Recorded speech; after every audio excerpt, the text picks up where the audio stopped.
नमस्कार साथियों, स्वागत है आप सभी का आपके अपने YouTube channel the unique educators पे। मैं वंदिता भारद्वाज लेके आई हूँ इंडियन करंट अफेयर्स का एक बहुत ही महत्वपूर्ण टॉपिक, जिसमें आज हम बात करने वाले हैं जून माह का जितना भी करंट अफेयर्स है उन सभी के बारे में। जून माह का जो जितना भी करंट अफेयर्स है उसका एक वीडियो हमने पहले देख लिया है। उसमें जितने भी इम्पोर्टेंट करंट के क्वेश्चंस थे उसको हमने उसमें देख लिया है। बाकी जो क्वेश्चंस जून माह के बचे हुए हैं उसको हम इस वीडियो में देखने वाले हैं। तो चलिए शुरुआत करते हैं आज के सेशन की, जिसमें सबसे पहले है हमारे इम्पोर्टेंट कार्यक्रम। जून माह में जितने भी इम्पोर्टेंट कार्यक्रम चलाए गए हैं उन सभी को हम देखने वाले हैं। तो सबसे पहले है कंटेंटफुल कनेक्टिविटी कार्यक्रम। जो कंटेंटफुल कनेक्टिविटी कार्यक्रम है वो चलाया गया है, ग्रामीण क्षेत्रों में चलाया गया है। और ये क्यों चलाया गया है? इंटरनेट की सुविधा प्रोवाइड करवाने के लिए। कनेक्टिविटी से हमें समझ में आ रहा है कनेक्टिविटी किसके लिए होगी? कनेक्टिविटी जो इंटरनेट होता है उसी के लिए। तो कनेक्टिविटी जो कार्यक्रम है वो कहाँ पे? ग्रामीण क्षेत्रों में है और इंटरनेट सुविधा के लिए चलाया गया है। फिर है ये मतलब किस किसने मिलकर चलाया है? ये है एयर जल्दी नेटवर्क और जो माइक्रोसॉफ्ट है, इन दोनों ने मिलकर इस कार्यक्रम की शुरुआत करी है। फिर हम बात करते हैं इसमें होगा क्या? वाईफाई, ब्रॉडबैंड आदि लगाना। जो ग्रामीण क्षेत्रों में जो वाईफाई वगैरह की सुविधा है, जो ब्रॉडबैंड वगैरह लगाए जाते हैं, उसकी सुविधा इसमें प्रोवाइड करवाई गई है। तो ये क्या है? कनेक्टिविटी कंटेंटफुल जो कार्यक्रम है वो है ये। फिर हम बात करते हैं न्यूट्री गार्डन प्रोजेक्ट, जो कहाँ पे? लक्षद्वीप में चलाया गया है। और इसमें है क्या? जो घर के ऊपर या घर के पीछे या घर के आगे कोई भी जो जगह है उसको मतलब कवर अप करने के लिए वहां पे क्या लगाई जाएगी? सब्जियां। ये सब्जी है यहाँ पे, तो वहां पे क्या लगाई जाएगी? सब्जियां लगाई जाएगी। तो इसमें होगा क्या? जैसे उत्पादन और फल सब्जी में आत्मनिर्भर। जैसे लक्षद्वीप है, वहां पे जितने भी घर हैं तो वहां पे क्या होगा? जैसे ये घर है तो घर के आगे या घर के साइडों में या घर के पीछे अगर कोई जगह है तो वहां पे क्या हो? सब्जी वगैरह उगा ली जाए। तो सब्जी वगैरह उगाने से क्या होगा भाई? हमारे जो खुद घर पे हैं हम, तो घर की सब्जियां होगी तो अच्छी हो रहेगी ना। तो घर की सब्जियां हम अच्छे से खा सके, उस चीज के लिए क्या है? ये क्या है? हमने प्रोग्राम चलाया है। गार्डन से हमें समझ में आ रहा है ना, मैं गार्डन बनाना छोटा सा। तो इसमें क्या होगा कि 1000 जो परिवार है उनको बीज प्रोवाइड करवाएगी। अब बीज कौन प्रोवाइड करवाएगा? उनको बीज प्रोवाइड करवाएगी सरकार। ठीक है, तो ये है न्यूट्री गार्डन प्रोजेक्ट जो लक्षद्वीप में चलाया गया है। नेक्स्ट है ऑनलाइन ड्रेजिंग मॉनिटरिंग सिस्टम, जो मतलब जिसका नाम है क्या है? सागर समृद्धि। ठीक है, एक कार्यक्रम चलाया गया है ऑनलाइन ड्रेजिंग मॉनिटरिंग सिस्टम, जो सागर समृद्धि के नाम से चलाया गया है। ये कार्यक्रम चलाया किसने है? ये चलाया जहाजरानी मंत्रालय जो मंत्री है सर्बानंद सोनोवाल, उन्होंने इसकी शुरुआत करी है। फिर है उद्देश्य है इसका जो समुद्री तलहटी है, जो हमारा समुद्र होता है उसकी जो तलहटी में जो गाद जमी होती है, ये गाद लिखा हुआ है यहाँ पे। गाद मतलब जो ये है समुद्र, तो इसमें जो ये जो नीचे है मिट्टी जमी हुई होती है उसको क्या कहा जाता है? गाद। तो उसकी सफाई करने के लिए, उसको साफ करने के लिए ये वाला जो ड्रेजिंग मॉनिटरिंग कार्यक्रम है उसकी शुरुआत करी गई है, जिसका नाम है सागर समृद्धि। ये किस चीज पे वो है? बेस्ड है। ये है वेस्ट टू वेल्थ, मतलब जो कचरा है उससे अच्छा कुछ बनाना। तो उस चीज के लिए ये कार्यक्रम की शुरुआत करी गई है। फिर हम बात करते हैं नेक्स्ट कार्यक्रम है हमारा इंडेक्स एक्स कार्यक्रम, जो किस चीज के लिए चलाया गया है? रक्षा वृद्धि के लिए इस कार्यक्रम की शुरुआत करी गई है। और जो वॉशिंगटन डीसी है अमेरिका की राजधानी, वहां पे इसकी शुरुआत की गई है। इंडिया और यूएसए के बीच में ये 2 दिवसीय कार्यक्रम की शुरुआत हुई है। तो इसको याद कैसे करेंगे? जैसे INDUS इंडेक्स और एक्स कार्यक्रम है, तो IND से तो हो गया इंडिया और यूएस से क्या हो गया? अमेरिका। ठीक है, तो याद करने की जरूरत नहीं है, जो शब्द है उसी से हमें पकड़ में आ रहा है। फिर है दक्षता पाठ्यक्रम, ये सरकारी अधिकारियों के लिए चलाई गई है। अब सरकारी अधिकारियों के लिए क्यों चलाई गई है? कि उनका जो क्षमता है उसके उनकी क्षमता में विकास के लिए, जो भाई आपका कौशल है उसमें और वृद्धि अच्छे से हो सके, उस चीज के लिए क्या चलाया गया है? जो दक्षता कार्यक्रम है उसकी शुरुआत करी गई है। इसमें क्या होगा? कौशल विकास के लिए ये परियोजना चलाई गई है, मतलब कार्यक्रम चलाया गया है। इसमें 18 पाठ्यक्रम प्रोवाइड करवाए जाएंगे, जिनमें होगा क्या? जिनमें होगा तनाव प्रबंधन और प्रभावी संचार। ये सब चीजें किसमें करी जाएगी? इस दक्षता कार्यक्रम में करी जाएगी। फिर है भारतीय भाषा कार्यक्रम, किसने चलाया है? गूगल ने। किस चीज के लिए? जो स्थानीय प्रशासक हैं उनकी सहायता के लिए। अब जैसे हम जनरली कैसे समझते हैं आजकल कि कुछ भी अगर हमको समझ में नहीं आ रहा तो गूगल को लेके बैठ जाएंगे, भाई ये चीज समझ में नहीं आ रही गूगल को पूछ लो, ये चीज समझ में नहीं आ रही गूगल को पूछ लो, ऐसे पूछते हैं ना। तो भाई हमें आजकल किसकी भाषा समझ में आती है? गूगल की भाषा। तो भारतीय भाषा कार्यक्रम गूगल के द्वारा चलाया गया है। 30 जून 2023 तक आप ये जो वो है कार्यक्रम, उस पर आप इस चीज को अप्लाई कर सकते हो। ठीक है, फिर हम बात करते हैं नेक्स्ट है 23 जून जो ओलंपिक दिवस है वो मनाया जाता है, और जो संयुक्त राष्ट्र लोक सेवा दिवस है वो भी 23 जून को मनाया जाता है। मतलब इंपॉर्टेंट डेज देख रहे हैं जो जून के माह में आए थे वो वाले। अब इसको कैसे याद करेंगे? ओलंपिक दिवस में होता है एक तो गोल्ड, एक सिल्वर और एक ब्रॉन्ज। फर्स्ट नंबर पे आता है उसको गोल्ड मिलता है, सेकंड नंबर पे सिल्वर मिलता है और थर्ड नंबर पे ब्रॉन्ज मिलता है। तो फर्स्ट, सेकंड एंड थर्ड ऐसे होता है ना। तो फर्स्ट, आगे वाला फर्स्ट है उसको हम स्किप करेंगे एंड दो पीछे वाले लेके 2 और 3 को अगर हम थोड़ा सा कोरिलेट करेंगे तो याद हो जाएगा हमें।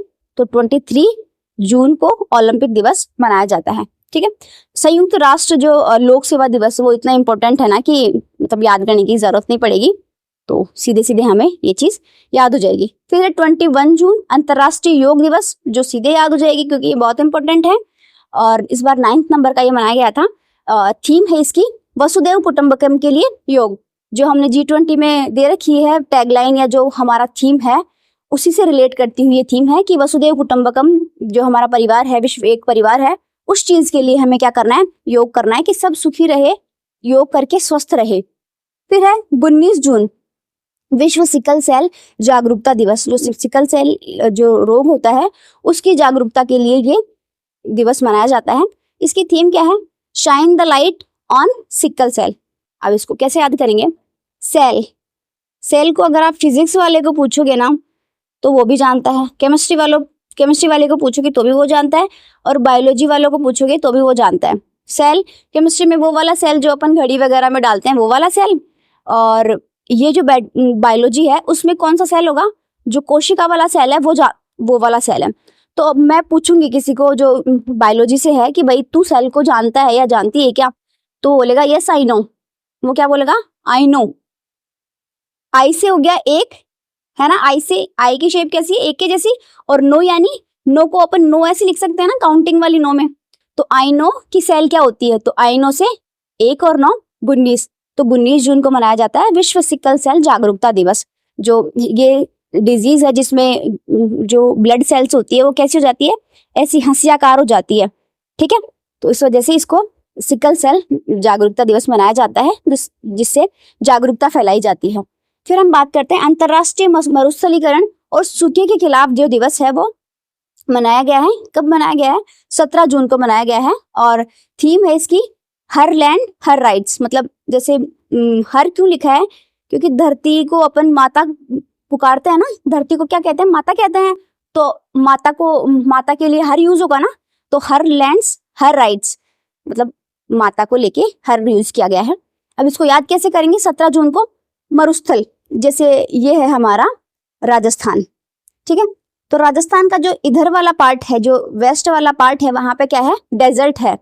तो डेजर्ट इधर फैलेगा, जिसको जो रेगिस्तान की मार्च कहा जाता है, वो मतलब डेजर्ट का एक्सटेंड होगा। तो मतलब वहां पे जहाँ पे डेजर्ट होगा वहां पे पानी नहीं होगा, और पानी नहीं होगा मतलब खेती बाड़ी नहीं होगी। तो खेती नहीं होगी तो क्या होगा? खतरा होगा। भाई अगर खाना ही नहीं है, खेती ही नहीं है, तो हम खाएंगे क्या? तो खतरा होगा। इस वजह से, किस वजह से? जब मरुस्थल आगे फैलेगा। तो खतरा कब होगा? जब मरुस्थल आगे फैलेगा। तो 17 यानी 17 से हमें खतरा को कोरिलेट कर लेना है, और खतरा कब होगा? जब मरुस्थलीकरण होगा। मरुस्थल जब आगे खिसकेगा तो क्या होगा? खतरा होगा। ठीक है, फिर हम बात करते हैं नेक्स्ट है हमारा B2 मिनी उपग्रह। ये स्पेस एक्स के द्वारा चलाया गया है। स्पेस एक्स जो एलन मस्क उनकी जो कंपनी है स्पेस एक्स, उसके द्वारा इसको लॉन्च किया गया है। और रॉकेट कौन सा है? फाल्कन 9 है। जो स्पेस एक्स का इंपॉर्टेंट रियूजेबल जो रॉकेट है वो कौन सा है? फाल्कन 9 है। ठीक है, जो 22 उपग्रह को लेके जाएगा। ये 22 उपग्रह कौन से हैं? स्टारलिंक। ये है स्टारलिंक, ये स्टरलिंक नहीं है, मतलब स्टारलिंक है ये क्या है? तो स्टारलिंक क्या है? स्टारलिंक एक प्रोग्राम है जो किसके द्वारा चलाया गया है? जो चलाया गया है एलन मस्क के द्वारा। अब एलन मस्क के द्वारा ये प्रोग्राम क्यों चलाया गया है? क्योंकि इसके तहत क्या होगा? बहुत सारे सैटेलाइट्स है, वो कहाँ पे छोड़े जाएंगे? वो छोड़े जाएंगे स्पेस में। अब स्पेस में भाई इतने सारे सैटेलाइट छोड़ने का क्या मतलब है? क्योंकि इतने सारे सैटेलाइट छोड़ने का मतलब है कि जो एलन मस्क क्या करना चाहते हैं, सैटेलाइट्स छोड़ के उनके थ्रू धरती पे क्या भेजना चाहते हैं, इंटरनेट। तो मतलब जहाँ पे इंटरनेट की कनेक्टिविटी नहीं हो पाती है, बहुत से दूर दराज के जो इलाके होते हैं वहाँ पे अच्छे से इंटरनेट की कनेक्टिविटी नहीं हो पाती है, दैट्स वाई इतने सारे सैटेलाइट्स छोड़ के क्या करेगा जो एलन मस्क है वो इंटरनेट प्रोवाइड करवाएगा। ठीक है, फिर हम बात करते हैं नेक्स्ट। इसमें क्या है कि इसमें ई बैंड उपस्थित होंगे। अब ये ई बैंड उपस्थित होंगे तो इसका क्या क्या यूज होगा, इसका यूज होगा कि संचार का 4 गुना बेहतर, जो संचार जनरली होता है संचार, उससे 4 गुना बेहतर हो, इस चीज के लिए ई बैंड इसमें स्थापित किया गया है। फिर हम बात करते हैं वरुणास्त्र, जो हैवीवेट टॉर्पीडो है, ये पानी में चलने वाली मिसाइल। हम जनरली अगर मिसाइल की बात करते हैं तो मिसाइल कौन सी होती है, जो कहाँ चलती है, एयर में चलने वाली मिसाइल को ही हम मिसाइल के रूप में समझते हैं। लेकिन मिसाइल की तरह जो पानी में चले उसको कहा जाता है टॉर्पीडो।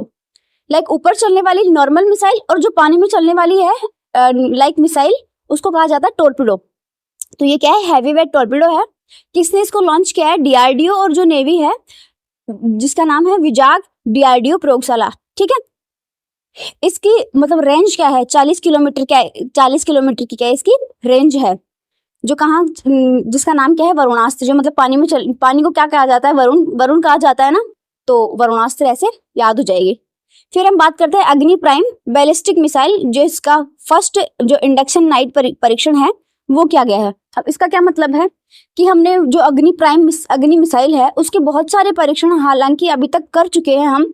अभी इसका फर्स्ट टाइम क्या हुआ है, नाइट परीक्षण हुआ है।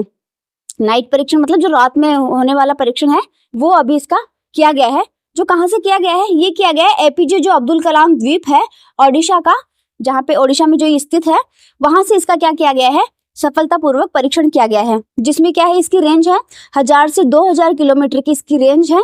सरफेस टू सरफेस चलने वाली ये मिसाइल है। अब इसको कैसे याद करेंगे कि ये सरफेस से सरफेस चलने वाली मिसाइल है।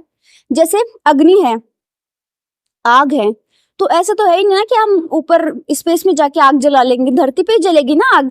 तो सरफेस से सरफेस पे चलने वाली क्या है, ये मिसाइल है। आग तो धरती पे जलेगी, तो धरती से धरती पे जलने वाली मिसाइल है। ठीक है, फिर हम बात करते हैं नेक्स्ट है हमारा शनि के जो एसेलॉन्स, वो है चंद्रमा। देखो, एक होता है हमारे जो पृथ्वी है उसका चंद्रमा, कौन है, हमारा चंद्रमा। ठीक है, जो शनि है उसका चंद्रमा है, उसका नाम है एसेलॉन्स चंद्रमा, इसका नाम है चंद्रमा का। तो इस पे क्या है, फास्फोरस की खोज करी गई है। जो शनि का चंद्रमा है एसेलॉन्स, उस पर किसकी खोज करी गई है, उस पे करी गई है फास्फोरस की खोज करी गई है। अब कौन सा मिशन वहां पे भेजा गया था, इसके थ्रू इसकी खोज की है। मिशन का नाम है मिशन कैसिनी, जो किसका है, नासा का एक मिशन है। और कब से कब तक चलाया गया था, ये 2004 से 2007 तक ये मिशन चलाया गया था। और अब इसके क्या है, आंकड़े इन्होंने रिलीज करे हैं, जिसमें इन्होंने बताया है कि फास्फोरस की खोज है वहां पे हुई है शनि के चंद्रमा पे। फिर है सत्रिया फर्स्ट, जो इंडोनेशिया का उपग्रह है, वो किसके द्वारा रिलीज किया गया है, वो स्पेस एक्स है, उसके द्वारा इसको छोड़ा गया है। और उसका जो इम्पोर्टेंट जो रॉकेट है वो, इसका क्या नाम है, फाल्कन 9 इस रॉकेट का नाम है।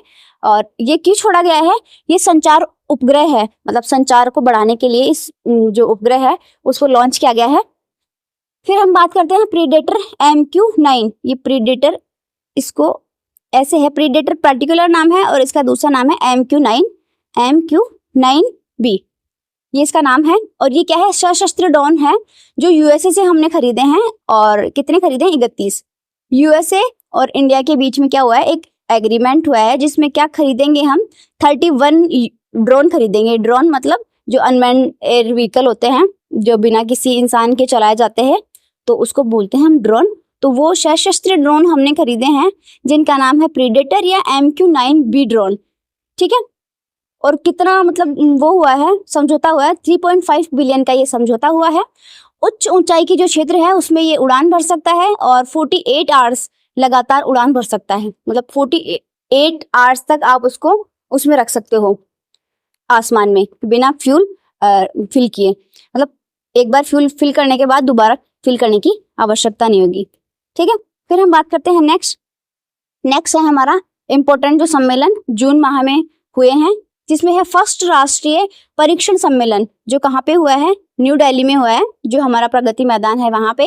पीएम ने इसकी शुरुआत करी है, 11 जून 2023 को शुरुआत हुई। सिविल सेवा की जो क्षमता है उसको बढ़ाने के लिए, जो सिविल सेवक है उसकी क्षमता को बढ़ाने के लिए इसका इसका आरंभ किया गया है, इस सम्मेलन का, जो ये फर्स्ट बार मतलब इसका आरंभ किया गया है। फिर हम बात करते हैं फर्स्ट गोलमेज संयुक्त बैठक का आयोजन न्यू दिल्ली में हुआ है। भारत एंड जो न्यूजीलैंड है उसके बीच उद्योग है, उन संघों के बीच में ये आयोजन हुआ है। अब इसको कैसे याद करेंगे, हम जो हिस्ट्री है, हिस्ट्री में पढ़ते हैं ना गोलमेज सम्मेलन, फर्स्ट सेकंड थर्ड ऐसे सम्मेलन पढ़ते हैं ना, गोलमेज सम्मेलन, तो वो गोलमेज सम्मेलन है तो वो तो हमें समझ में आ जाएगी। लेकिन जो फर्स्ट टाइम पे जो संयुक्त बैठक हुई है गोलमेज सम्मेलन की, तो ये तो क्या है हमारे लिए न्यू है ना, वो तो पुराने हो गए, ये वाले तो न्यू ही है। तो न्यू से हमें न्यू दिल्ली याद कर लेनी है कि जो गोलमेज सम्मेलन है वो न्यू वाला कौन सा है, जो ये अभी शुरू हुआ है, जो कहाँ पे, न्यू दिल्ली में शुरू हुआ है।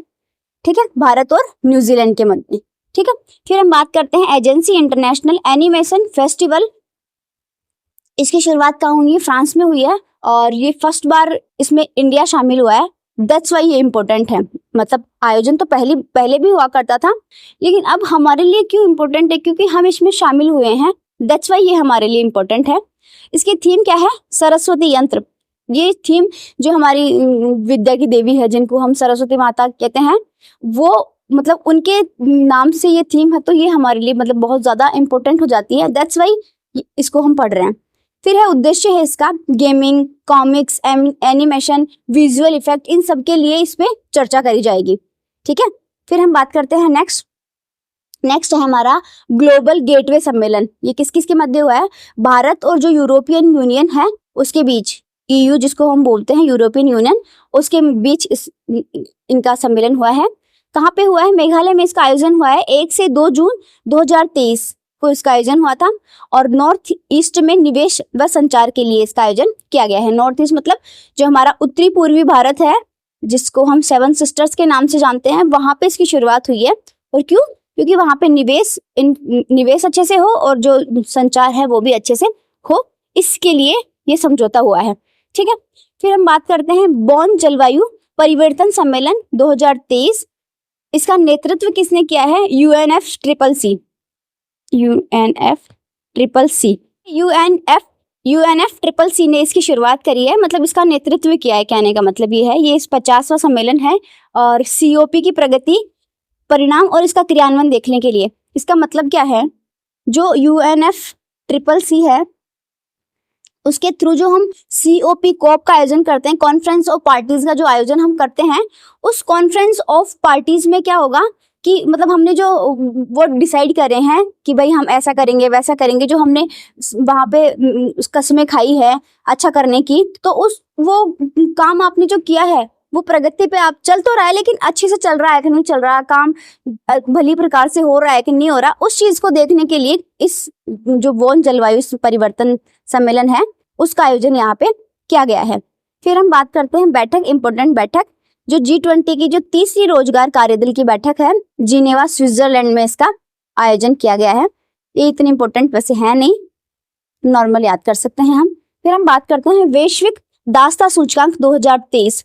अब वैश्विक दासता सूचकांक जो है वो क्यों इम्पोर्टेंट है हमारे लिए, क्योंकि इसमें क्या बताया गया है कि दास कितने लोग हैं, जो वर्ल्ड लेवल पे अपन देखें तो भाई कितने क्या दास यहाँ पे निवास करते हैं, तो उसमें है 50 मिलियन जो पीपल है वो आज भी क्या है, दास हैं। ठीक है, 5 साल है, 5 ईयर्स, जो लास्ट 5 ईयर्स है उसमें 25% क्या है, इंक्रीज हुए हैं जो दास हैं उनकी जो संख्या है उसमें। 160 जो लोग हैं उसमें से, अगर 160 लोग हैं उसमें से हम एक आदमी को समझ सकते हैं कि वो दास है, अकॉर्डिंग टू दिस सूचकांक। ठीक है, फिर हम बात करते हैं ये जारी किसने किया है, जारी किया है फ्री फाउंडेशन। अब जैसे भाई दास है तो दास को क्या करना चाहिए, फ्री करना चाहिए ना, दास को क्या करना चाहिए, फ्री, दास बना के नहीं रखना चाहिए। तो फ्री फाउंडेशन ने इसकी जो रैंकिंग है या सूचकांक है उसको जारी किया है। तो अब इसको जैसे पूछ सकते हैं ना, मतलब क्वेश्चंस हमसे जो RS लेवल की जो एग्जाम्स हैं उसमें हमसे ऐसे क्वेश्चंस पूछा जाता है कि भाई जो दासता सूचकांक है वो किसके द्वारा जारी किया गया है, तो वो जारी किया गया है फ्री फाउंडेशन के द्वारा। ऐसे क्वेश्चंस भी हमसे पूछे जाते हैं। फिर है फर्स्ट नॉर्थ, भाई कौन है टॉप पे, फर्स्ट नंबर पे, सेकंड नंबर पे और थर्ड नंबर पे, ऐसे नंबर देखते हैं। सबसे फर्स्ट नंबर पे है नॉर्थ कोरिया, सेकंड नंबर पे है इरिट्रिया, और लास्ट अगर हम देखें ना तो उस पे स्विट्जरलैंड है। जो स्विट्जरलैंड है वो है 160 नंबर पे। मतलब सबसे कम जो दास है वो कहाँ पे है, स्विट्जरलैंड में है। जैसे अभी हमने देखा ना भाई 160 में एक व्यक्ति दास है, तो 160 नंबर पे कौन है, स्विट्जरलैंड। ऐसा थोड़ा सा याद हो जाएगा हमें। G20 में जो G20 है, G20 जो देश है उसमें टॉप पे कौन है, भारत है। ठीक है, फिर है कॉस्ट ऑफ लिविंग इंडेक्स 2023 जो 120 देशों में जारी करी गई है। EEA इंटरनेशनल की ये रिपोर्ट है और इसका आधार क्या है, मुद्रास्फीति और आवास कीमत है, उसके आधार पर इसको जारी किया जाता है। भाई कितनी इन्फ्लुएंस बढ़ी है, जो महंगाई है वो कितनी बढ़ी है, और जो आवास की कीमत है उसमें कितना इजाफा हुआ है, उस चीज को आधार मानकर ये रैंकिंग है वो जारी करी जाती है। फर्स्ट नंबर पे है न्यूयॉर्क, और सेकंड नंबर पे है हांगकांग, थर्ड नंबर पे है जिनेवा। ऐसे ये 3 टॉप पे हैं। फिर हम बात करते हैं नेक्स्ट है हमारा एक्वेरिन, इंडिया एंड मालदीव, इसके बीच में होने वाला युद्धाभ्यास है, जून माह में होने वाले हैं ये सारे। संयुक्त सैन्य अभ्यास है ये, और द्विवार्षिक है। द्विवार्षिक मतलब 2 साल में एक बार होने वाला जो युद्धाभ्यास है वो है, हमेशा नहीं होने वाला ये। आयोजन कहाँ पे हुआ है, उत्तराखंड, और अर्थ है दोस्ती। किसका अर्थ है ये एक्वेरिन है, उसका अर्थ है दोस्ती।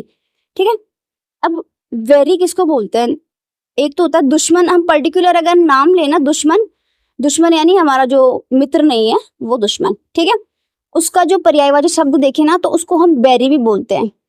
बैरी, तो बोलो मेरे तो एक ही दुश्मन है, मेरे तो एक ही बैरी है। तो एक से तो हो गया, एक से तो हमें एक को याद करना है, और बेरी से हमें बैरिन याद करना है। तो एक्वेरिन जो है युद्धाभ्यास को भारत और मालदीव के मध्य हुआ है। अब इसको कैसे याद करेंगे भाई, भारत और मालदीव के मध्य हुआ है, तो मालदीव में हमें माल शब्द आ रहा है। माल मतलब जो पैसे वगैरह होते हैं उसको अपन बोलते हैं कितना क्या माल है तेरे पास, तो माल किसको बोलते हैं, पैसे वगैरह को हम माल शब्द से यूज करते हैं। तो हमारे सामने अगर हमारा एक जो सबसे बड़ा दुश्मन है हमारा, वो हमारे सामने है, तो हम पैसों को उसके सामने थोड़ी ना रखेंगे भाई, जो अलमारी है उसके सामने जाके उसके सामने रख दिया। तो ऐसे माल को हम बैरी के सामने थोड़ी ना रखेंगे, तो बैरी के सामने हम माल को नहीं रखेंगे। तो माल से मालदीव हो गया, और एक से एक हो गया, और बैरी से बैरिन हो गया। तो एक्वेरिन इंडिया और मालदीव के मध्य हुआ है, द्विवार्षिक है, और संयुक्त सैन्य अभ्यास है। आयोजन हुआ है उत्तराखंड में, दैट्स वाई ये और भी ज्यादा इंपॉर्टेंट हो जाता है। फिर है इसका नाम दोस्ती। फिर हम बात करते हैं कोमोडो इंडिया। कोमोडो जो कहाँ पे हुआ है, इंडोनेशिया में आयोजित हुआ है, और ये बहुपक्षीय नौसेना अभ्यास है। 4th नंबर का ये, 4th मतलब जो मैथ वाला 4th है ना, 4 नंबर वो वाला, ये 4th नंबर की एक्सरसाइज है। और इंडिया से INS जो सथुड़ा है वो हमारा इसमें भाग लेने वाला है। फिर है अग्निशस्त्र फर्स्ट सैन्य अभ्यास, ये भारतीय नौसेना जिसकी उत्तरी कमान है, हमारी नॉर्थ वाली जो कमान है उसके द्वारा इसका आयोजन करवाया गया है। कहाँ पे, पूर्वी लद्दाख। अब भाई अग्नि कब निकलेगी हमारी, हमें गुस्सा कब आएगा, जब जो पाकिस्तान है वो हमारा लद्दाख वाला एरिया है वहां पे घुस के आ जाएगा, तब हमें गुस्सा आएगा ना। तो अग्नि कब लगेगी हमें, जब लद्दाख वाले एरिया में कौन आएगा, पाकिस्तान। तो फिर हमारी भारतीय नौसेना उसको सल्टा देगी। तो पूर्वी लद्दाख हो गया, वहां पे इसका आयोजन करवाया गया है भारतीय नौसेना के द्वारा। फिर हम बात करते हैं खान क्वेस्ट 2023, ये बहुराष्ट्रीय संयुक्त अभ्यास है, और आयोजन कहाँ पे हुआ है, इसका आयोजन मंगोलिया में हुआ है, और जो सेना गढ़वाल राइफल्स है वो इसमें शामिल हुई है।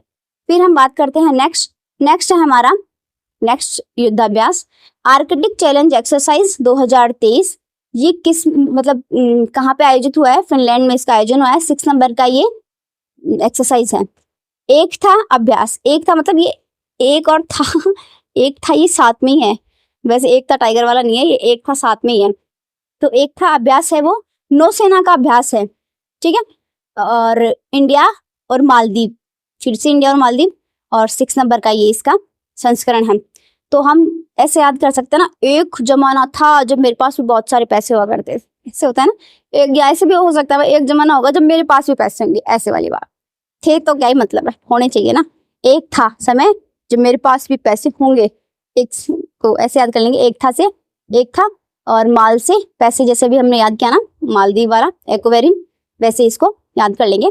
फिर एयर डिफेंडर 2023। एयर डिफेंडर मतलब अभी एयर में डिफेंड कौन कर सकता है बेचारा, मतलब डरा हुआ तो है ही उससे, रूस से कौन, यूएसए। तो डरा हुआ तो एयर में अपने आप को डिफेंड करने के लिए चीजें तो करेगा ही। कौन कर रहा है, नाटो का जो सबसे बड़ा ये युद्धाभ्यास है, मतलब हवाई अभ्यास है, और स्थल है कहाँ पे, जर्मनी, यहाँ पे इसका आयोजन किया गया है। ठीक है, फिर हम बात करते हैं फर्स्ट समुद्री साझेदारी अभ्यास किस किस के मध्य हुआ है, इंडिया, फ्रांस, यूएसए, इनके मध्य हुआ है। कहाँ पे हुआ है, ओमान की खाड़ी है, वहां पे इसका आयोजन हुआ है। और इंडिया की तरफ से किस किस ने पार्टिसिपेट किया है, आईएनएस तर्कस, और हमारा जो राफेल है उसने इसमें क्या किया है, पार्टिसिपेट किया है। फर्स्ट नंबर का है, दैट्स वाई इंपॉर्टेंट है। फिर हम बात करते हैं नेक्स्ट है हमारे उत्सव। उत्सव है पोषण पोया पर्व। ये कहाँ पे है, श्रीलंका में इसका आयोजन हुआ है। बौद्ध धर्म को समर्पित ये पर्व है, और सम्राट अशोक के जो पुत्र और पुत्री थे, अरहंत और जो महिंद्रा है, वो बुद्ध धर्म है उसका प्रचार करने के लिए यहाँ पे गए थे ना श्रीलंका में, तो यहाँ पे इस वजह से उसको मनाया जाता है। अब इसको याद कैसे करेंगे, जैसे पोया, एक तो होता है पोया खाने वाले, पोए नहीं होते, पोए खाने वाले ना, एक तो वो होता है, एक होता है मतलब मेरे को किसी ने बात बताई और किसी ने मुझे ऐसे बोला भाई तू ये बात किसी और को मत बताना, तो वो जो बात मैंने सुनी और मैंने किसी से कह दी वो बात, है ना, तो ऐसे कहते हैं भाई। पोना किसको कहते हैं, पोना एक तो होता है अपन सुई लेते हैं ना, उसमें जो धागा है वो पिरोते हैं, उसको पोना कहते हैं। एक पोना जो हमारी जो भाषा है क्षेत्रीय भाषा, उसमें पोना किसको बोलते हैं कि भाई किसी को कह देना बात, जो हम बात के लिए ये कहते हैं भाई तू ये बात किसी को कहना मत, लेकिन वो बात हम किसी को कह देते हैं तो उसको हमारी लोकल लैंग्वेज में पोना कहा जाता है। तो भाई हम जो श्रीलंका है उसके पास खाने के लिए कहाँ है, सामान नहीं है ना, तो उसको पोषण कहाँ से मिल रहा है, हम ही दे रहे हैं ना, क्योंकि हमने कितनी सारी उसकी सहायता करी। जब उसके वहां पे कितना बड़ा क्राइसिस हो गया था तो हमने उसकी सहायता की थी, खाना खाने के लिए भी हमने भेजा था ना, तो हमने उसको पोषण प्रदान किया, और पोषण प्रदान किया तो और वो हमारे जो चीजें हैं वो कहाँ पे जाके पो देता है, चीन से भी सामान ले लेता है, हमसे भी सामान लेता है। हमारी बातें चीन को और चीन की बातें हमको पो देता है।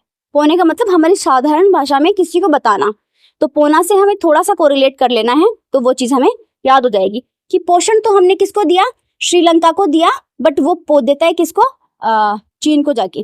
ठीक है, फिर हम बात करते हैं नेक्स्ट है विकासी विक्सम उत्सव, जो तमिलनाडु में मनाया गया है और ये तमिल माह में मनाया जाता है।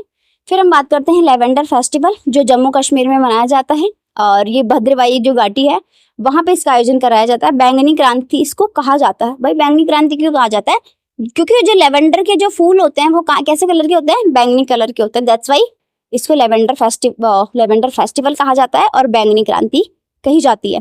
ठीक है, जो ICSR है उसका जो सुगंध मिशन है उसके तहत इसकी शुरुआत करी गई है।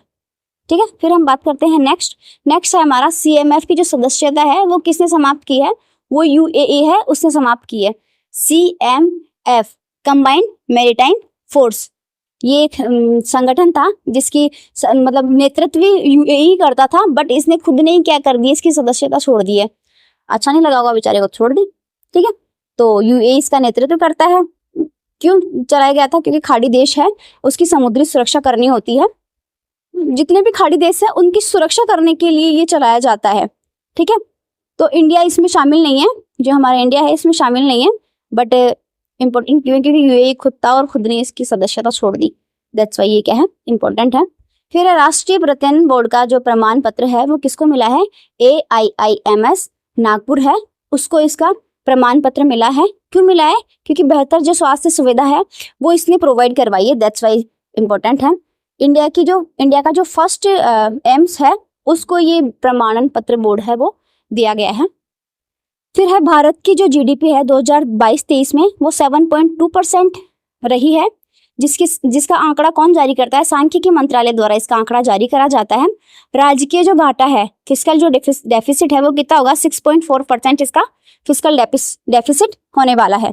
फिर हम बात करते हैं नेक्स्ट है मणिपुर हिंसा जांच के लिए समिति बनाई गई है, अजय लांबा जिसके अध्यक्ष हैं, उनकी अध्यक्षता में इसकी शुरुआत करी गई है। अब इसको हम कैसे याद करेंगे भाई, एक तो है जो मणिपुर हिंसा जांच के लिए समिति, एक है वहां पे शांति के लिए समिति, दो बनाई गई है। ठीक है, अब इसको याद कैसे करेंगे, जांच के लिए, भाई जांच करेंगे तो हम जांच के लिए कोई चीज देते हैं ना, तो वो पुलिस स्टेशन में क्या चलती है, लंबू चलती है ना, क्या चलती है, लंबी चलती है ना भाई, इतना जल्दी तो काम होने वाला नहीं है भाई। किसी की भी जांच करते हो, सीबीआई करे चाहे नॉर्मल है हमारी पुलिस करे, क्या कोई भी करो, तो जांच क्या चलती है हमारी, लंबी चलती है ना। तो जांच क्या चलेगी हमारी, लंबी चलेगी। लंबी से हो गया लांबा, ठीक है। जांच हमारी लंबी चलती है, इसलिए अजय लांबा से हमें लंबा याद कर लेना है, ये इसकी क्या है, अध्यक्ष है। फिर हम बात करते हैं लिथियम जो बैटरी है, मतलब इलेक्ट्रिक व्हीकल जिसमें लगाई जाती है, उसका प्लांट है गुजरात में लगाया गया है। और टाटा समूह की जो अग्रतास कंपनी है एनर्जी स्टोरेज एंड मतलब सॉल्यूशन, उसमें इसकी शुरुआत करी गई है और 20 गीगावाट पर आवर है इसकी क्षमता। फिर हम बात करते हैं 2500 साल पुराना जो इतिहास है वो न्यू दिल्ली में खोजा गया है।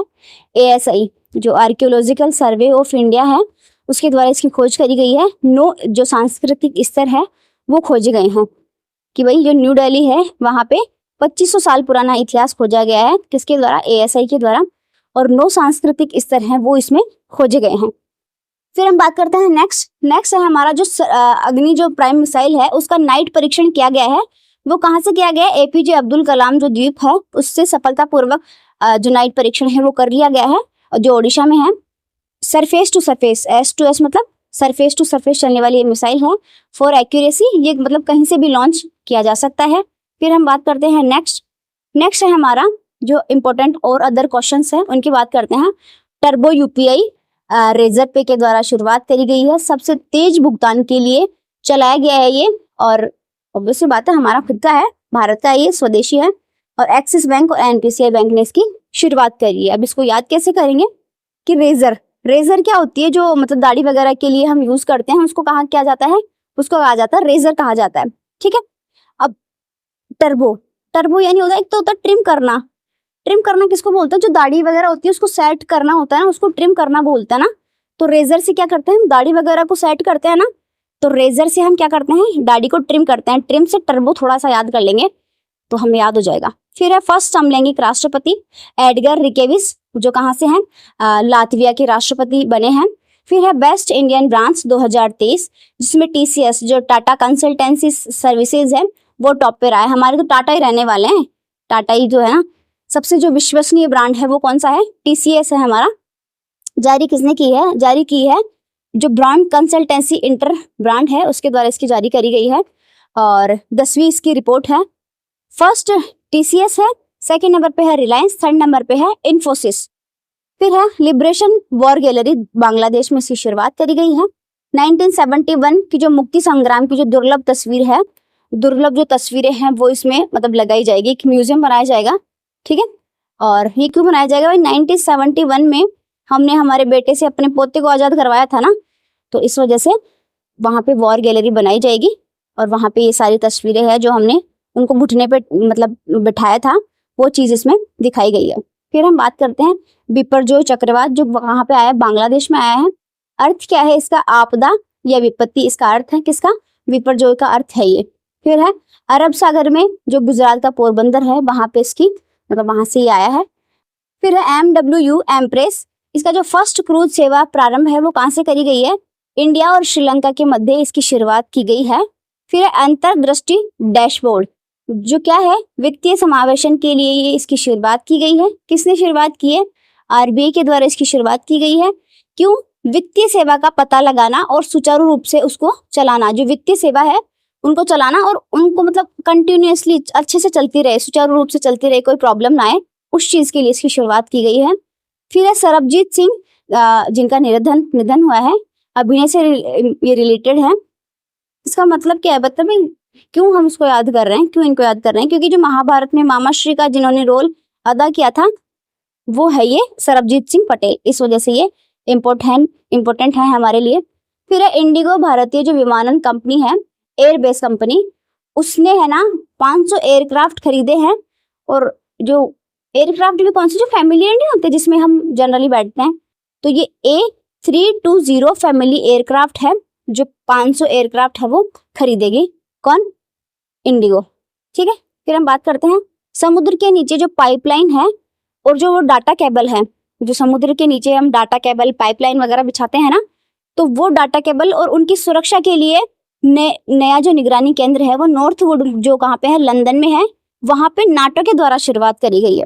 हम देखते हैं भाई ये क्या है, हमारा समुद्र तल है, उसमें क्या है हमने पाइपलाइन बिछा रखी है। पाइपलाइन किसकी, जो हम पेट्रोल वगैरह डीजल वगैरह लेते हैं, गैस वगैरह, उसके लिए है क्या पाइपलाइन। और जो डाटा केबल है जो हमारा हमें जो इंटरनेट प्रोवाइड करवाता है, उनकी सुरक्षा के लिए ये नॉर्थवुड में लंदन में जो स्थित है वहां पे इसकी शुरुआत की गई है। अब इसको भाई क्यों शुरुआत करने की आवश्यकता पड़ी नाटो के द्वारा, नाटो के द्वारा इसलिए शुरुआत करनी पड़ी क्योंकि मतलब अभी क्या है वॉर का टाइम चल रहा है, तो भाई वॉर के टाइम में कुछ भी हो सकता है, किसी का भी दिमाग फिर जाए, क्या पता सल्टा दे, रूस का दिमाग फिर जाए तो सल्टा दे उसको, तो इस वजह से ये इम्पोर्टेंट है। बिरसा मुंडा की जो 123वीं जयंती है वो अभी मनाई गई है। जनजातीय गौरव दिवस इनके बर्थडे पे मनाया जाता है। और महान जो हलचल उलुगाहन विद्रोह था उसमें इन्होंने पार्टिसिपेट किया था, दैट्स वाई ये इंपॉर्टेंट है। और ये कहाँ से है, झारखंड से है। फिर है मामियोन ज्वालामुखी जो फिलीपींस का है, जो हाल ही क्या है फटा है, इस वजह से इंपॉर्टेंट है। फिर है मणिपुर में शांति समिति है अनुसुईया उइके, उइके है उठकर नहीं है, उइके, ठीक है। जो अनुसुईया उइके है उनकी जो देख रेख है उनमें बनाया गया है। और अभी जैसे हमने थोड़ी देर पहले पढ़ा कि जांच समिति कौन सी है, जांच क्या चलती है, लंबी से लंबा हो गया। और अनुसुईया उइके जो वहाँ की जो गवर्नर है वो उनकी अध्यक्षता में बनाई गई है। फिर CBG ऑपरेशन जो शक्ति और सुरक्षा के लिए चलाया गया है, अरब सागर में चलाया गया है, भारतीय नौसेना के द्वारा इसकी शुरुआत करी गई है।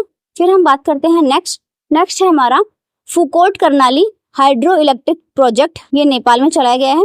तो नेपाल में चलाया गया तो हमारे लिए क्यों इंपॉर्टेंट है, वो इसलिए इंपॉर्टेंट है कि कई बार हमसे ऐसे क्वेश्चंस पूछ लिया जाता है कि भाई ये जो प्रोजेक्ट है वो कौन से देश से रिलेटेड है या कौन सी जगह से रिलेटेड है, तो हमें पूछा जा सकता है। नेपाल में है, कर्नाली नदी है, नाम तो दिख रहा है ना, कर्नाली हाइड्रो प्रोजेक्ट उसी नदी के नाम पे है ये।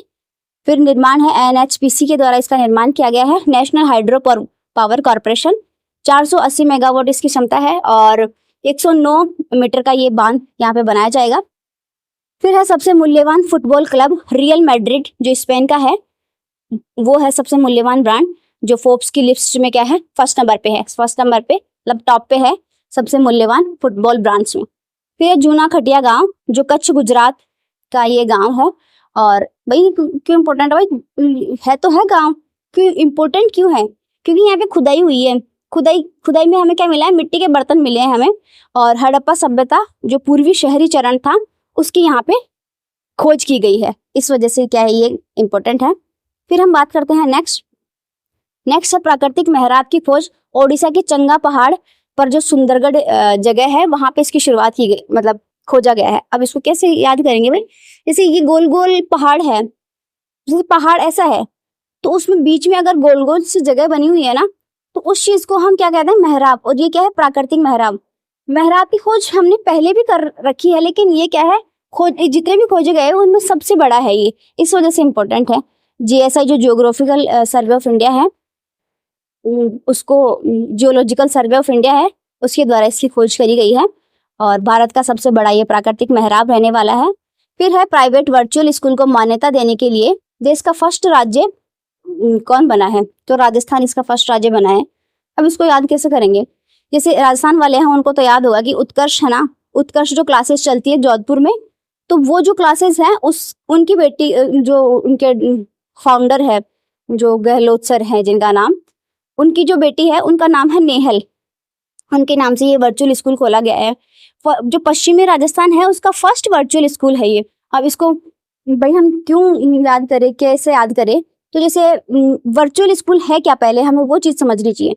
वर्चुअल स्कूल जैसे हम पढ़ते हैं, हम जब स्कूल जाते थे तो डेली हमें स्कूल जाना पड़ता था, फिर हमें हमारी एग्जाम लगती थी, फिर हम क्या करते थे आगे हमें रिजल्ट मिलता था। बट इसमें क्या है कि हम पढ़ाई तो कर लेंगे ऑनलाइन, जैसे अभी हम पढ़ रहे हैं ना ऑनलाइन, वैसे बच्चे भी ऑनलाइन पढ़ सकेंगे, लेकिन एग्जाम देने आपको वहां पे लाइव जाना पड़ेगा, ठीक है। तो भाई ऑनलाइन तो पढ़ाई होगी और ऑफलाइन क्या होगी, एग्जाम होगी। तो इस प्रकार अगर आपको जैसे पैरेलल कुछ काम करना होता है, लाइक किसी को दौड़ में इंटरेस्ट है, किसी को जो भाला फेंके उसमें इंटरेस्ट है, तो वो पैरेलल अपना काम करते रहेंगे और पढ़ाई भी इधर होती रहेगी, साथ साथ में जाने का टाइम बच जाएगा। कहने का मतलब ये है सीधा सा। फर्स्ट खर्च खाता फिनो पेमेंट बैंक के द्वारा जो मुंबई में है उसके द्वारा चलाया गया है। वह जो हम खर्चा करते हैं उसका प्रबंधन करने के लिए। फिर है फिनो पे ऐप है उस पर ये उपलब्ध है। और सहयोग किसने किया है? फिनटेक हबल ने है, उसने इसकी मतलब हेल्प करी है। फिर हम बात करते हैं नेक्स्ट है हमारा थ्रिसेनकूप जो मरीन सिस्टम है, उसमें पनडुब्बी निर्माण के लिए जो 43,000 करोड़, ये 43,000 करोड़ है, यहाँ पे 43,000 करोड़ है, उतने रुपए का समझौता हुआ है। किस किस के बीच में? मजगांव डॉक लिमिटेड है और जो थ्रिसेनकूप मरीन सिस्टम है उनके बीच में ये समझौता हुआ है। इसमें बढ़ेगा क्या? इसमें बढ़ेगा कि जो जर्मनी है वो और जो मुंबई है उनके बीच समझौता हुआ है। पहली बात तो ये, जर्मनी कहाँ की है? थ्रिसेनकूप जो मरीन सिस्टम है वो जर्मनी की है, और जो मुंबई की कौन है? मजगांव डॉक लिमिटेड, उनके बीच में ये 43,000 करोड़ का समझौता हुआ है। इसमें बनेगा क्या? इसमें बनेगा 6 पनडुब्बियों का निर्माण होगा और प्रोजेक्ट है 70SI, ठीक है। HDW क्लास है उसकी ये श्रेणी है और लंबे समय तक जो पानी में रह सकती है वो इसमें पनडुब्बियां है, उसका निर्माण होगा। फिर हम बात करते हैं होमो नलेंदी क्या है? जो होमो सेपियंस है उससे पहले वाले जो इंसान थे वो थे होमो नलेंदी। साउथ अफ्रीका में इसके अवशेष हमें देखने को मिले हैं। गुफा निर्माण और जो मृतकों को हम दबाते हैं, जैसे अभी हम देखते हैं भाई गुफा निर्माण होता है और जैसे मृतक है उनको दबाते हैं, तो हम ये सोचते हैं कि हमने ये चीज शुरू की है, but this is not fact. जो हमारे से पहले वाले जो लोग थे उन्होंने भी इसकी शुरुआत कर ली थी। इनका जो दिमाग है वो कितना क्यूबिक था? 660 क्यूबिक। अभी 1500 क्यूबिक हमारा है, ठीक है, क्यूबिक, ठीक है, क्यूबिक सेंटीमीटर है, क्यूबिक भी आएगा बीच में, तो क्यूबिक सेंटीमीटर हमारा है और 660 क्यूबिक सेंटीमीटर जो पहले वाले थे उनका है। तो अब इसका भाई खोज करिए तो भाई इसका मतलब क्या निकलेगा? इसका मतलब ये निकलेगा कि जितना बड़ा आकार उतनी बड़ी बुद्धि। जैसे हमारा जितना बड़ा मतलब दिमाग है तो ये समझता है कि जितना बड़ा आकार होगा हमारे सिर का उतनी बड़ी ज्यादा बुद्धि होगी, लेकिन इनका जो आकार है वो हमसे भी ज्यादा था। इस वजह से इसको चुनौती मिलने वाली है। भाई ये बात सही है या गलत है, ठीक है। फिर हम बात करते हैं नेक्स्ट है पद्म पुरस्कार विजेताओं को 10,000 रुपए मासिक पेंशन कौन देगा? हरियाणा। जैसे पद्म पुरस्कार विजेता जितने भी लोग होते हैं उनको मासिक पेंशन अलग अलग स्तर पे अलग अलग जो राज्य हैं वो देते हैं। हरियाणा में क्या की गई है? 10,000 प्रति माह है भाई, पर मंथ कितने? 10,000 रुपए इनको दिए जाएंगे। फिर है पूर्वोत्तर का जो फर्स्ट रेलवे स्टेशन है, भाई पहला रेलवे स्टेशन है पूर्वोत्तर का, जो नॉर्थ ईस्ट वाला एरिया है हमारा इधर वाला, उसमें ईट राइट जो स्टेशन है उसका दर्जा दिया गया है। ईट राइट स्टेशन का मतलब क्या है? ईट राइट स्टेशन का मतलब है कि वहां पे जो मतलब खाने का जो सामान है वो एकदम स्वस्थ और अच्छा मिलता है, तो इस वजह से इसको ईट राइट स्टेशन का दर्जा दिया गया है। कहाँ पे इसकी शुरुआत की गई है? मतलब गुवाहाटी में है ये। और जो फसाई food safety security authority of India है उसके द्वारा ये टैग वगैरह दिए जाते हैं, तो ये स्टेशन को दिया गया है। फिर राष्ट्रीय शिक्षा एवं प्रशिक्षण प्रत्ययन बोर्ड जो अति उत्तम है उसकी मान्यता दी गई है। इसको दी गई भारतीय भूवैज्ञानिक सर्वेक्षण जो परीक्षण संस्थान है उसको ये अति उत्तम की मान्यता दी गई है। फिर दुनिया के सबसे बड़े जो राम मंदिर की आधारशिला है वो है बिहार में रखी गई है। 500 करोड़ इसमें पैसे लगने वाले हैं। अब इसको कैसे याद करेंगे? भाई राम जी है, किसी को नहीं हारने देते, राम भगवान है वो किसी को नहीं हारने देते। हारने से हमें बिहार याद कर लेना है, और इतना बड़ा मतलब सबसे दुनिया का सबसे बड़ा बनने जा रहा है ना, तो हमें उसको याद करने की जरूरत नहीं है, खुद से ही हमें वो चीज याद हो जाएगी। फिर यही दुनिया का सबसे बड़ा जो शिवलिंग निर्माण है वो हो रहा है। शिवलिंग निर्माण का मतलब क्या है? कि शिवलिंग निर्माण, जैसे हमारे शिव जी है, तो विश्व में इतने बड़ी शिवलिंग कहीं नहीं है जितनी बड़ी यहाँ पे बन रही है। कहाँ पे? महाबलीपुरम में बन रही है, लेकिन स्थापित कहाँ पे होगी? यहीं पे होगी है। फिर भाई ये मतलब जो मंदिर बनने वाला है हमारे राम जी का, वो किससे मतलब संबंधित है या किस चीज से ये प्रेरित है? तो उसमें है मीनाक्षी मंदिर है, और जो अंकोरवाट मंदिर है उससे ये प्रेरित होने वाला है, मतलब उसके डिजाइन का ये बनने वाला है। फिर संयुक्त राष्ट्र पर्यावरण कार्यक्रम की जो अंतर सरकारी वार्ता समिति है उसका आयोजन कहाँ पे किया गया है? पेरिस फ्रांस में इसका आयोजन किया गया है, और इसकी जो उद्देश्य है वो क्या है? प्लास्टिक प्रदूषण को समाप्त करना इसका उद्देश्य है। फिर राष्ट्रीय खाद्य सुरक्षा और मानक प्रशिक्षण केंद्र है, उसका उद्घाटन कहाँ किया गया है? गाजियाबाद में इसका उद्घाटन किया गया है। CIN में जो नया सदस्य शामिल हुआ है वो कौन है? भारत है। केंद्रीय प्रयोगशाला जो नेटवर्क है उस पे कौन ऐड हुआ है? हमारा भारत ऐड हुआ है। इसमें 13 देश है। क्यों ऐड हुआ है? क्योंकि इसमें क्या होता है कि जो टीके जितने भी बनते हैं उसका परीक्षण किया जाता है। भाई जितने भी वो है, कोई भी मान ले कोई महामारी आ गई तो उस चीज से पहले ही हम प्रोटेक्ट कर सके अपने आप को, तो उस चीज के लिए टीकों का परीक्षण यहाँ पे किया जाता है। फिर है यूनिवर्सल पोस्टल यूनियन। जो यूनिवर्सल पोस्टल यूनियन है उसका जो दक्षिण एशिया है उसमें जो क्षेत्रीय कार्यालय है उसकी स्थापना कहाँ की गई है? वो की गई है न्यू दिल्ली में। और जो डाक सेवा है उसको बढ़ाने के लिए इसकी शुरुआत करी गई है। फिर हम बात करते हैं नेक्स्ट है हमारा पर्यटन को बढ़ावा देने के लिए योग का यूज करने वाली जो पहली विदेशी सरकार है वो क्या है? ओमान है। जो भाई पर्यटन है उसको बढ़ाने के लिए योगा हम जैसे करते हैं योगा तो हम हमारी हेल्थ के लिए करते हैं, लेकिन ये किसके लिए कर रहे हैं? ये किसके लिए कर रहे हैं? पर्यटन वहां पे आए उस चीज के लिए ये कर रहे हैं। तो अपन कहते हैं ना भाई योगा करने के लिए, भाई ओ भाई मेरी बात मान ले, योगा किया कर, तो उसे हमें ओमान को कोरिलेट कर लेना है। फिर हम बात करते हैं INS कृपाण। हमने किसको गिफ्ट में दिया है? वियतनाम को हमने इसको गिफ्ट में दिया है। फिर है Allahabad and Delhi high court. उसके नागरिकों का जो नाम है वो परिवर्तित करने के लिए आर्टिकल 21 के तहत ये अधिकार दिया गया है। अब इसमें मतलब क्या है?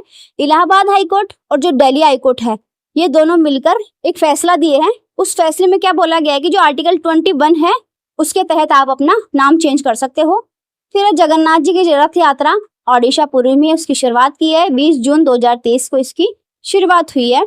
आषाढ़ शुक्ल जो द्वितीय है और 10वीं तक इसकी ये चलने वाली है। फिर है फतेह मिसाइल जो ईरान के द्वारा लॉन्च की गई है। हाइपरसोनिक बैलिस्टिक मिसाइल है ये और स्पीड है इसकी 15 मैक। ध्वनि की गति है उसकी तुलना में 5 गुना से ये अधिक चलने वाली है। फिर हम बात करते हैं ये चर्चा में क्यों है? क्योंकि इस चर्चा में है गोवा कखोवा बांध। ये एक बांध है।